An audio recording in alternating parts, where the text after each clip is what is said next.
Joining us today, we have Kevin Hoffman, who is founder and CTO at Axient. He will be our moderator. We have Roddy Bergeron, CISO at Enterprise Data Concepts. We have Justin Lightfoot, Director of Technology at STL Business and Technology Solutions. And joining us any minute will be Ben Jones, Director of Cybersecurity and Compliance at Central Technology Solutions. So Kevin, I will pass things over to you. Well, very good. Welcome, everyone. Yeah, happy to kick off a fun session. I thought we'd start out just introducing ourselves and sharing maybe a fun fact to keep it interesting. So I don't need to say a lot. I've been with the company since forever. And fun fact, I one day aspired to do the Leadville Mountain Bike 100, but I think I can only do about half or a third of it right now in the 12 hours. So maybe it's just a pipe dream. What do we do? Yeah, Roddy, Justin, and Ben, do you want to introduce yourselves? Yeah, I'll go first. Roddy Bergeron, Chief Information Security Officer at Enterprise Data Concepts. We're a MSP based out of South Louisiana with offices in Lafayette and New Orleans. Fun fact about me is I enjoy barbecue championships, and I have a couple trophies. So if you ever want to test your rib game against me, let me know. I'm up for a challenge. Making me hungry. Yeah.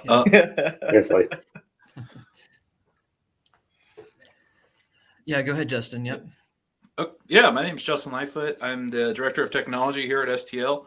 Unlike Kevin, I don't ride a bike. I mean, look at me. But I would definitely eat the ribs.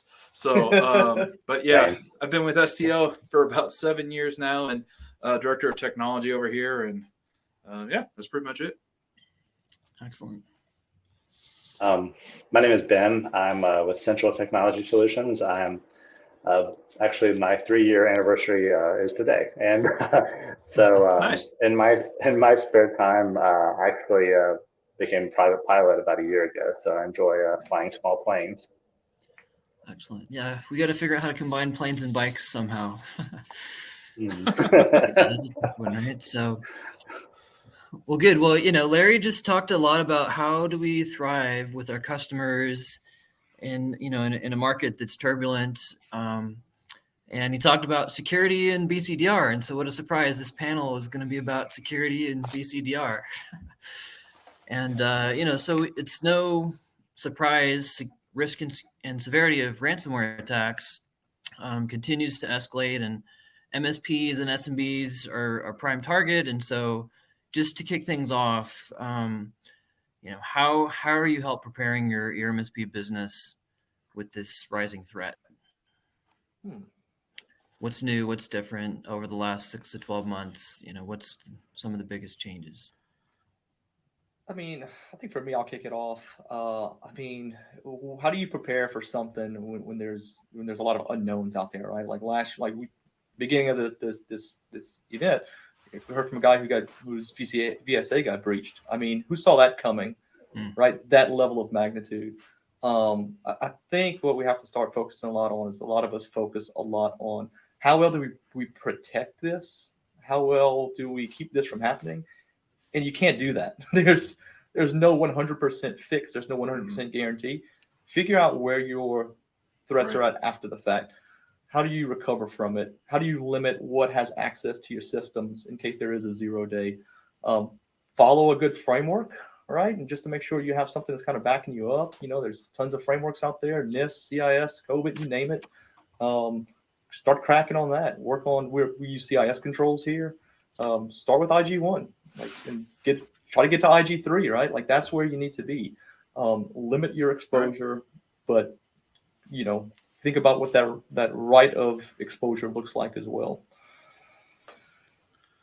One thing I would say too is, all right, I'll say one thing that I was thinking of too is, as we, as most of the people are techs, right? We take for granted that they should just know. And I think really just hammering it home and driving it home that we need to be diligent in everything we do.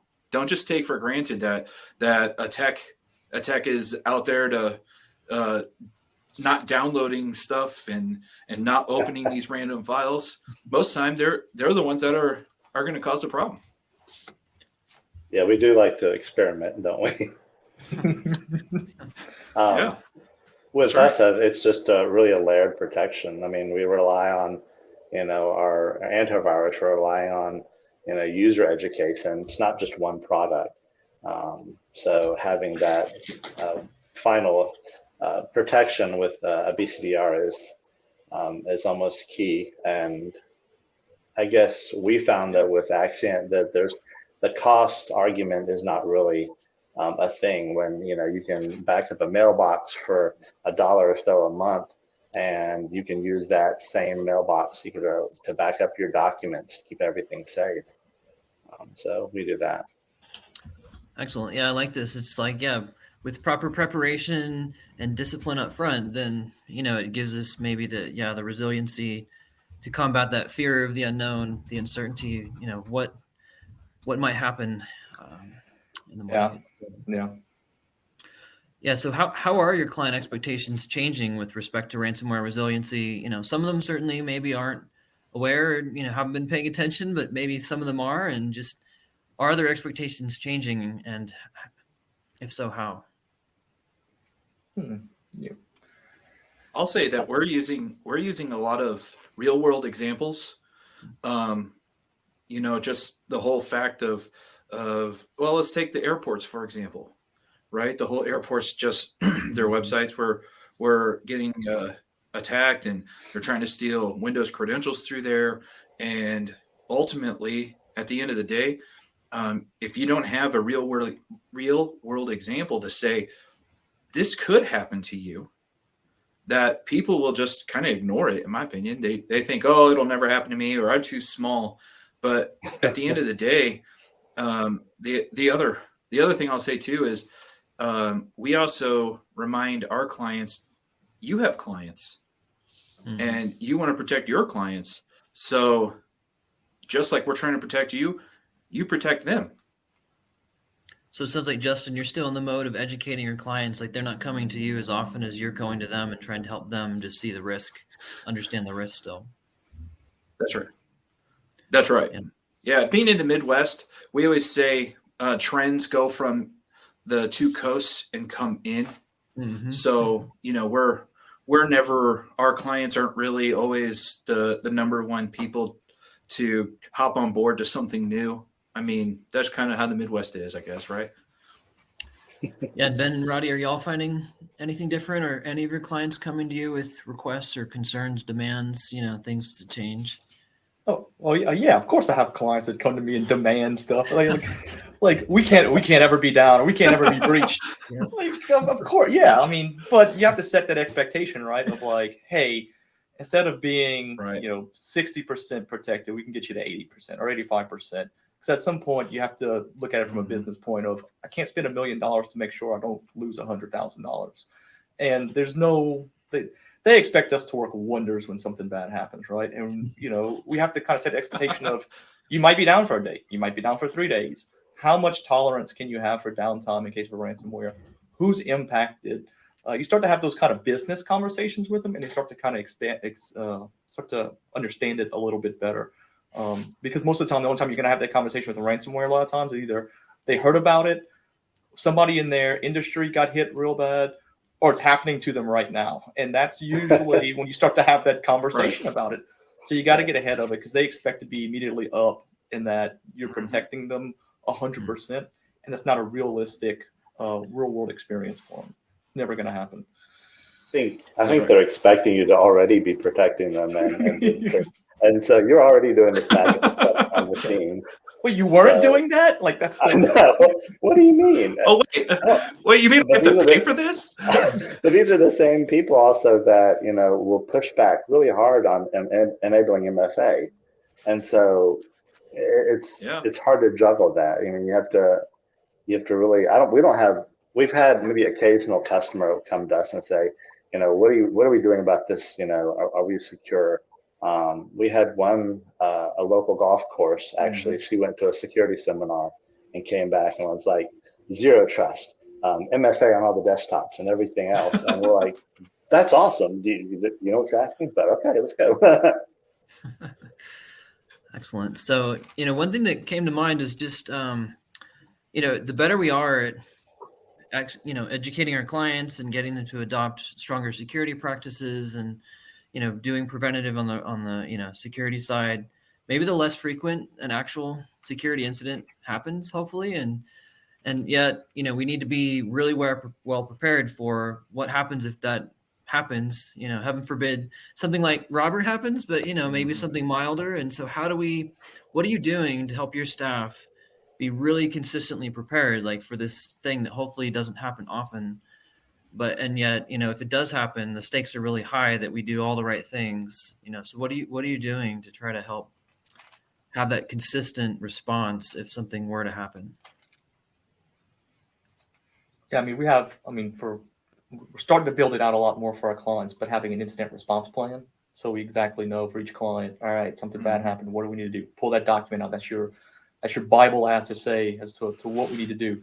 And some of them are real basic, a couple pages long. Some of them are real in depth based on type of data and regulations and everything else. But we're slowly starting to work that into our clients because when something bad happens, you can't start scrambling. And not everybody's going to be always technical enough to understand the scope or response for a breach. So you do have to pull in some big guns. You do have to do all hands on deck sometimes. But you need someone who's going to be coordinating it. You need someone who's going to be communicating with the client, right? I always say, like, the most important part of a breach, A, is containment.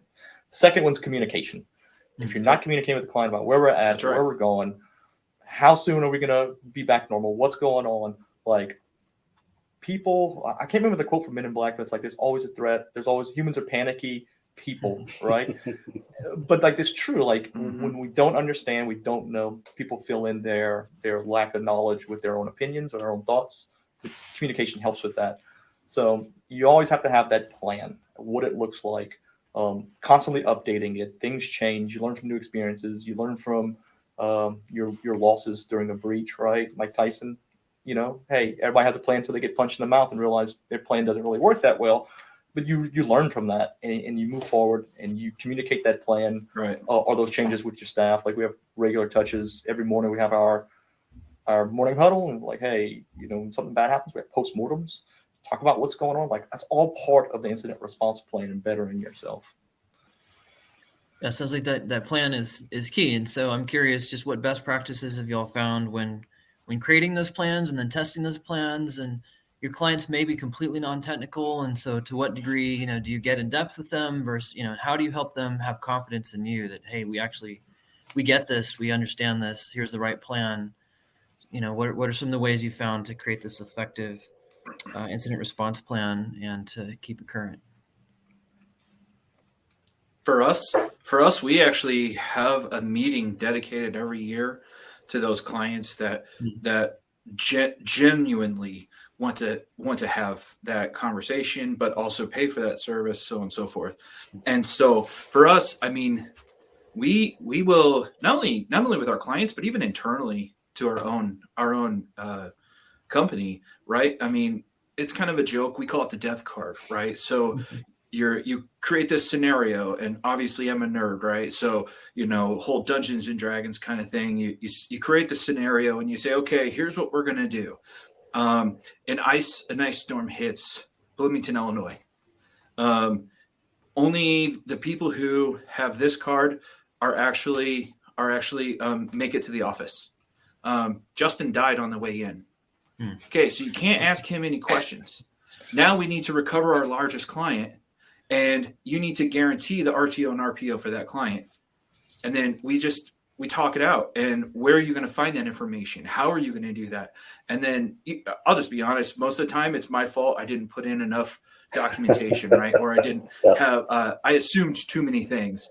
And so I have to fill in those gaps. But really just working through that, honestly, that tabletop, in my opinion, is probably one of the strongest things you can do.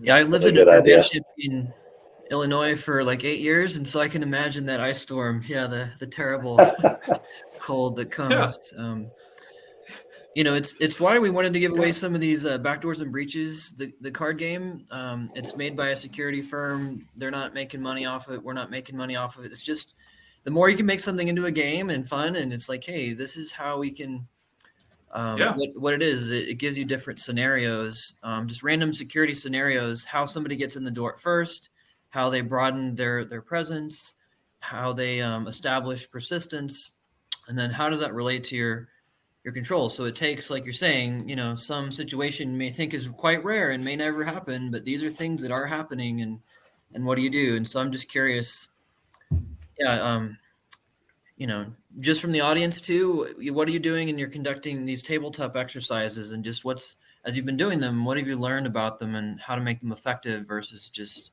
so theoretical that people aren't paying attention? Like how do you do effective tabletop exercises?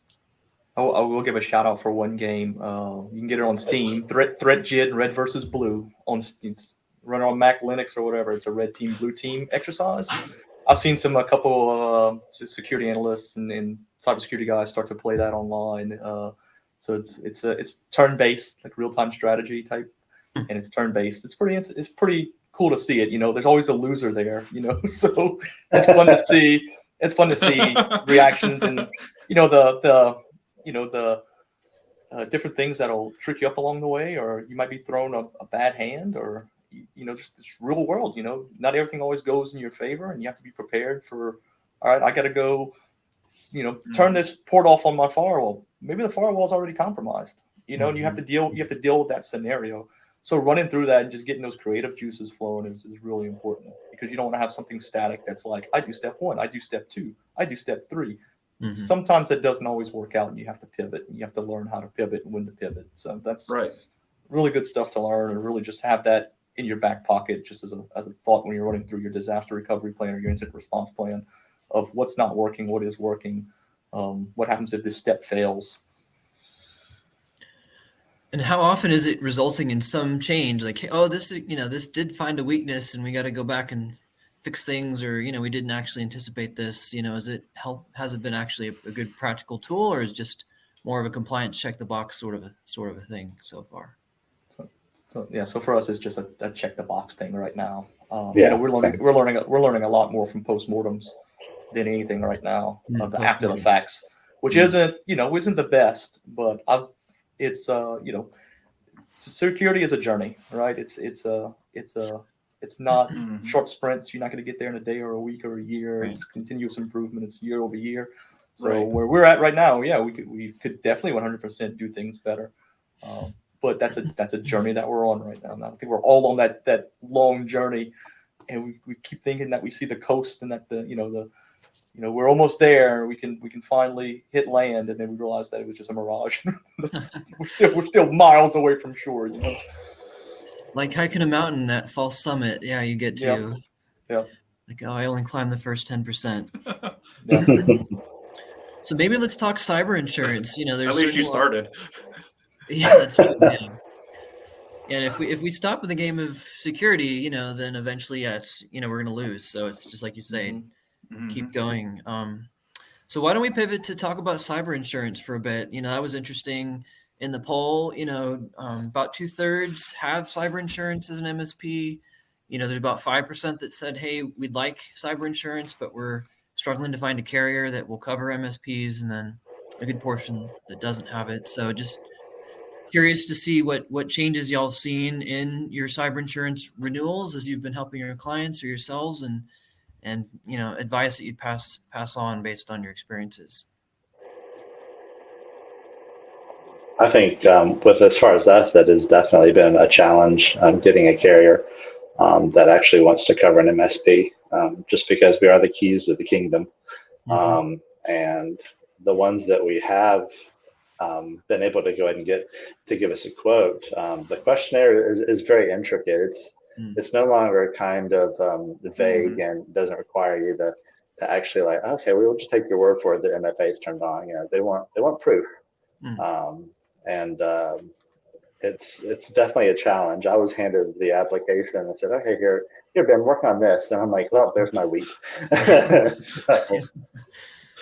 Right. And Roddy, you mentioned retainer. So we own our own tier. Sorry. Oh, sorry, Justin. Go ahead. Yeah, go ahead, Justin. Sorry, go ahead. No, go ahead. I was just going to say we own our own tier 3 data center, and so because of that, we have to have our SOC 2 Type 2, our high trust compliance, stuff like that. And so in the past, it's been pretty easy for us to get cyber liability insurance because we do go through the headache of those audits.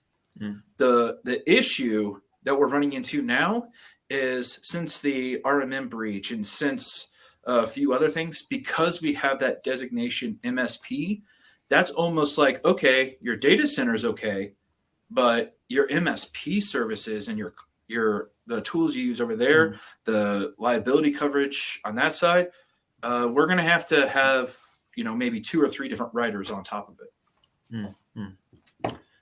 Interesting. I think that's mostly because you can be an MSP no matter what your level is. There's really no that's test right. that you have to pass, no- and so Yeah, we were talking about that this week. There's That's no right. floor. There's no floor to what an MSP is, right? Like you just I can get call your myself an That's MSP right. and just have my A+, and that's about it. Yeah. You get That's your right. you get your LLC. Right. You slap your MSP label at the end of it. And you start selling services, and that's part of the reason why our industry is so That's hard right. to insure is that there's no where are you at? There's no standardization. There's no regulation.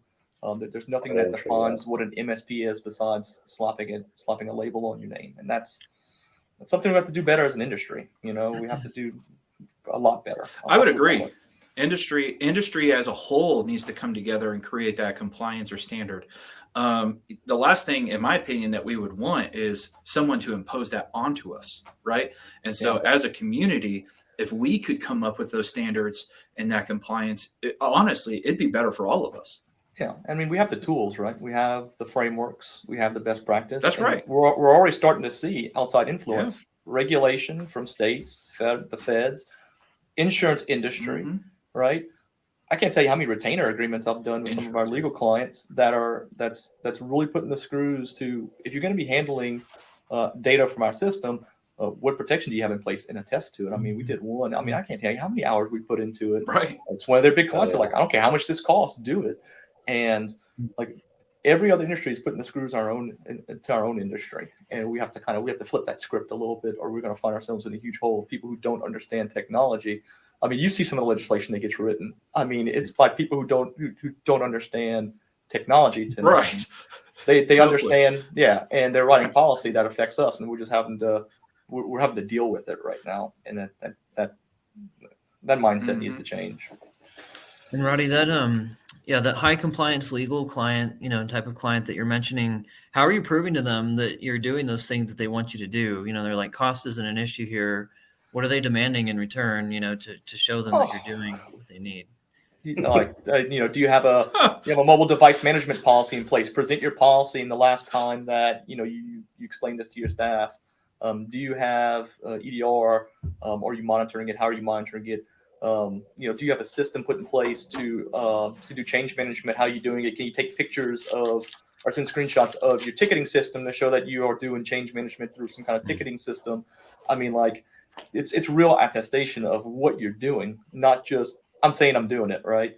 And hoping that you don't get caught with your pants down. Right. It's more of a we need to make sure that you are doing this. And that, I mean, like, look what happened. Look what's going on right now. Look what you got an Uber exec, sitting in jail right now. You got people being put in charge against them under a False Claims Act for saying we're doing things and not doing it. I mean, like, this is getting serious, and we're getting a lot of influence from, like I said, a lot of outside parties who are telling us how we need to be doing things. And I think that if we came together as an industry, right, and we said, here's a framework, here's how we hold ourselves accountable, here's how we hold our vendors accountable, right? What questions are we asking our vendors? How do we know that they're doing what they're doing, right? Don't just produce me a SOC 2 audit. I really want to know, how are you handling things like application development internally? How are you protecting the whole supply chain from the top down, right? Like that's it's huge, right? This is in table discussions, right? It sounds easy, but this is a massive undertaking that the industry has to accept.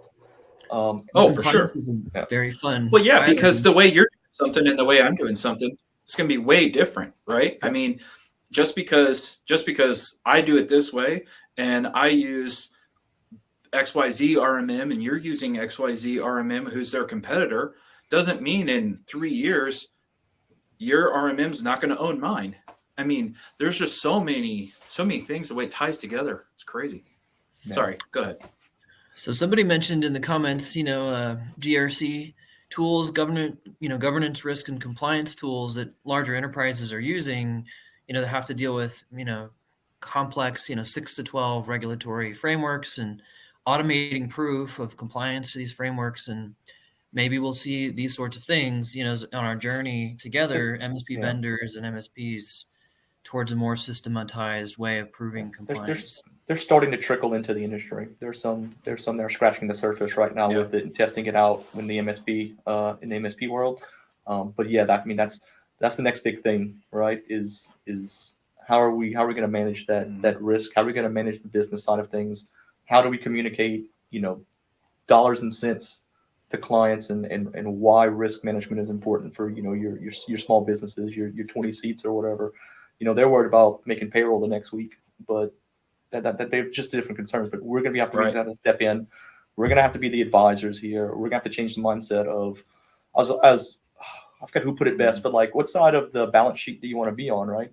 You want to be on the side that's considered, and this is not to knock the industry, but like, you want to be on the side that's the janitor or whatever. Like, we're not computer janitors. We're trusted advisors. We should be in the same line as your legal team, your CPA, these guys that you trust to move your business and protect your business. Which side? How are you being seen by your client? And that's really I think where the industry is going to start to change. Like, the ones who are going to move into that other side of the balance sheet is going to be the ones who start to succeed. We talk about recession proofing. There's your recession proof. You are very much needed in this. You're very much needed in this business now, because without you, our business can't succeed. And that's where we have to be.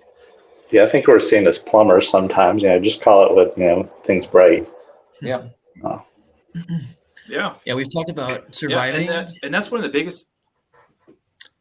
No, go ahead, Justin. Yep. Sorry, I keep interrupting you every time. But that's seeing us as plumbers. That's a big deal, right? Because people want to see us as, well, I'm going to negotiate my price with you. Yeah. Because I have to have this anyway. But you're not going to call a plumber and negotiate their price. You're not going to call a doctor or a lawyer and negotiate those prices. Why would you do that with us? And standardization is the only way to make that happen. Yeah, Justin, that was the perfect lead-in, because I was going to go to standardization next. We're on this journey, highly complex regulations, requirements, volatile security landscape that's changing, the threat landscape. And so, we're not large enterprises with huge budgets and all these sophisticated tools to standardize all we do yet, but we're becoming better and better as an industry. And so we're on this journey to standardization and learning together. How do we standardize so that we are, and I believe, like you say, this will allow us to thrive in a recession environment where the client, the MSPs, as we learn how to deliver, look, we're helping you avoid data loss and remain compliant and protect your clients and your business, versus, hey, I'm just here to keep your computers on. So it's some value. So what have you found then, as you've been on your journey to standardization? What's been some of the big lessons learned and the things that have been recent that's interesting? For us, we went and started looking specifically to what vendor or what partner do we have that we can move everyone to? Who's the most flexible? Who's the one who's staying up to date? Who's the one that is allowing for multi-tenancy? Who understands multi-tenancy to begin with, right? There's people out there who are like, oh yeah, we do that, but they have no clue that multi-tenancy means I need to have a policy for this person and a completely different one over here. And so, that's obviously, I'm an Axient guy, right? And I love Axient. We've had them for about 4 years now. And we've actually taken every Datto client out of here, and we only have Axient now. And that's really helped with us, because as soon as something happens, a person from the service desk to professional services to a technical advisor, whoever can click a button and know, okay, I'm going to recover that, because it's standard all the way across. Yeah. I said I wouldn't use. I don't like using this term, but I told somebody I would use it during this conversation.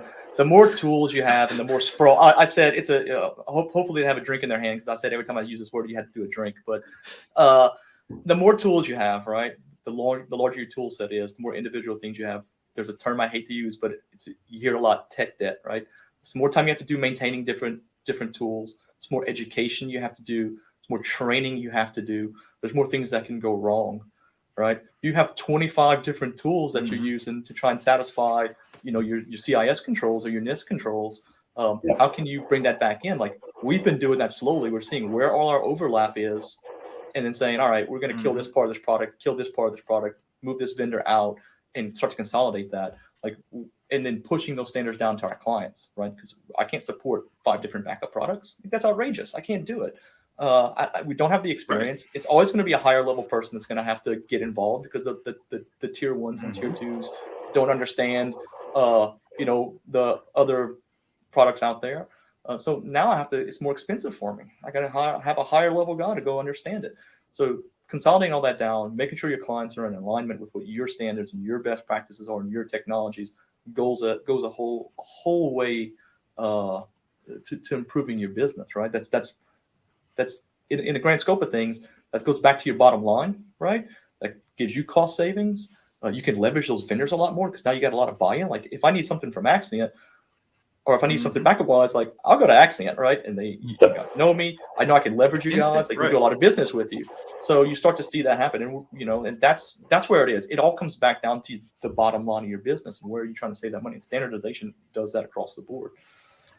One thing that Larry mentioned was interesting. I was going to say that I always like the phrase as one throat to choke kind of thing, especially with your backups. But yeah, we were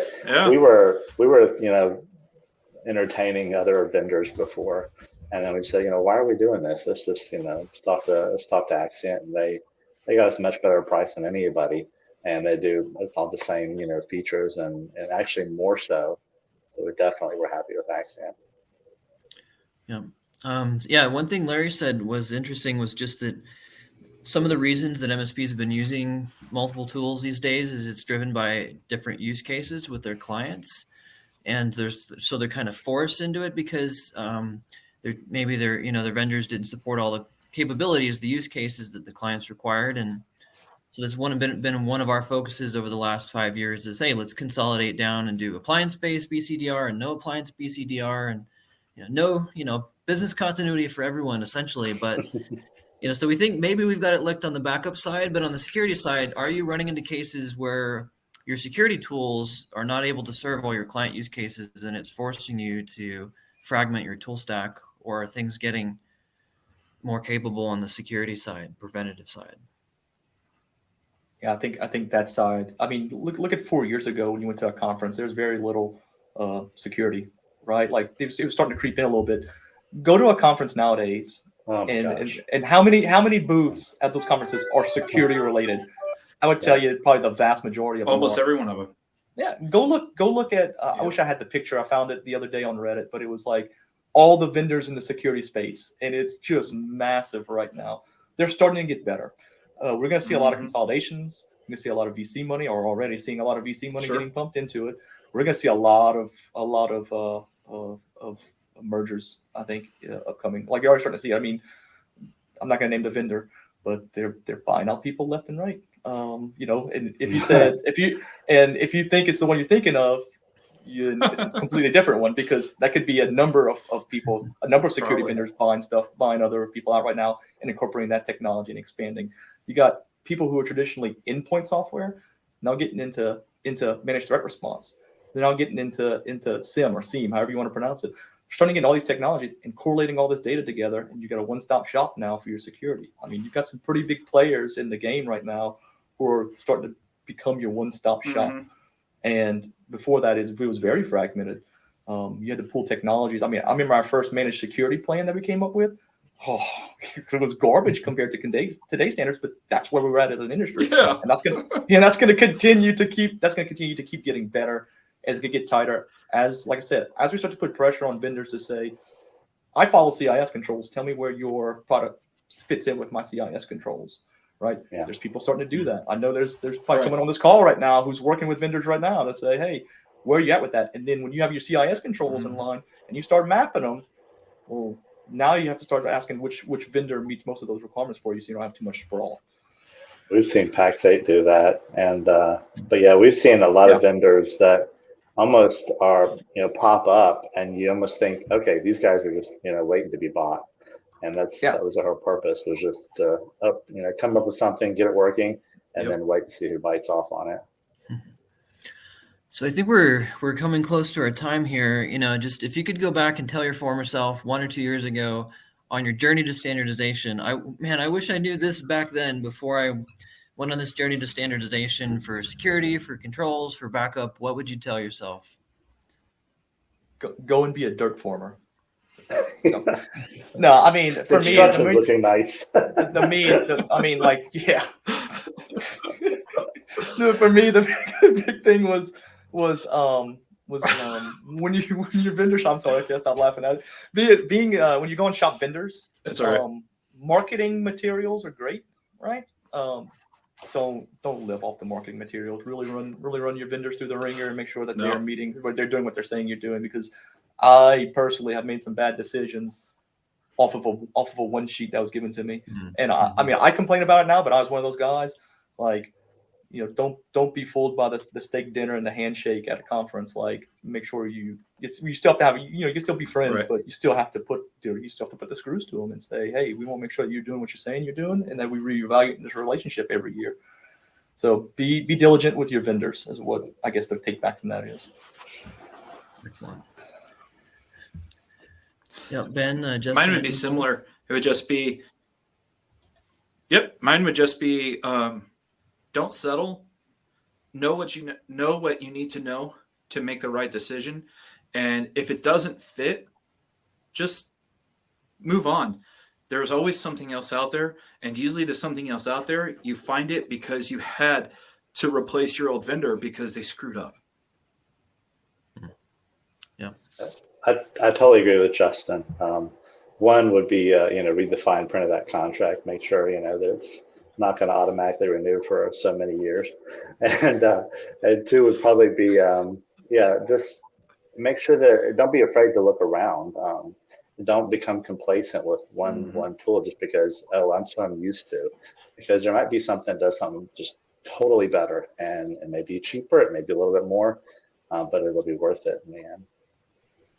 Yeah, we have this incredible, vibrant community with MSPs helping each other, and the more we can learn from each other going back, it's like, sometimes we feel alone. It's like all these things and laws changing and compliance frameworks and all these things happening, but we have this incredible community. And so learning from those who are smarter than I am, there's so many that have walked the same path before. So how do I learn from them?